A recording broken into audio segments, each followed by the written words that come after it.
নমস্কার দর্শক বন্ধুরা, রাখির রান্নাঘরে স্বাগত। আজকে নিয়ে এসেছি বেলের আইসক্রিম বানিয়ে দেখাচ্ছি। তো দেখুন, বেলের আইসক্রিম করতে আমি একটা গোটা বেলকে ভালো করে ছাড়িয়ে নিয়েছি, কাপটা বার করে নিয়েছি, ভালো করে চটকে নিয়ে ঠান্ডা হতে দিয়েছি। এরপরে কী উপকরণ দিয়ে আইসক্রিম বানাই দেখতে থাকুন। একটা গোটা বেলের পানা তৈরি করে নিয়েছি। এবারে ছোটো এক বাটি চিনি এই পানায় মিশিয়ে দিলাম, সামান্য একটু বিট নিয়ে টেস্টের জন্য, আর অল্প একটু দুধ নিয়ে নিয়েছি, দুধটুকু মিশিয়ে দেবো।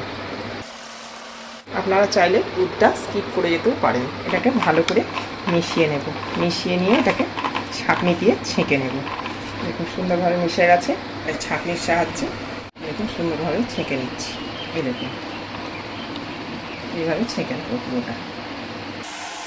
আমার এই বেল পানাটা দেখুন কত সুন্দর হয়ে তৈরি হয়ে গেছে। এই যে ছেঁকে টেকে সুন্দর করে নিয়েছি। এবারে এই আইসক্রিমের মোল্ডে আমি এটা ঢেলে নেব। সারা রাত ফ্রিজে রেখে দেবো, কালকে পরিবেশন করে আইসক্রিম দেখাবো। এই গরমে বেলের আইসক্রিম অতিরিক্ত উপাদেয়, বানিয়ে খেয়ে দেখবেন মন প্রাণ জুড়িয়ে যাবে। আমার এই রেসিপিটি আপনাদের ভালো লেগে থাকলে চ্যানেলটিকে সাবস্ক্রাইব করবে, বেল আইকনটি টিপে দেবেন, যাতে করে আমি নতুন কোনো রান্নার ভিডিও দিলে নোটিফিকেশন সবার আগে আপনার কাছেই পৌঁছে যায়। লাইক, শেয়ার, কমেন্ট করবেন। ভালো থাকবেন, সুস্থ থাকবেন। ভিডিওটি দেখার জন্য ধন্যবাদ।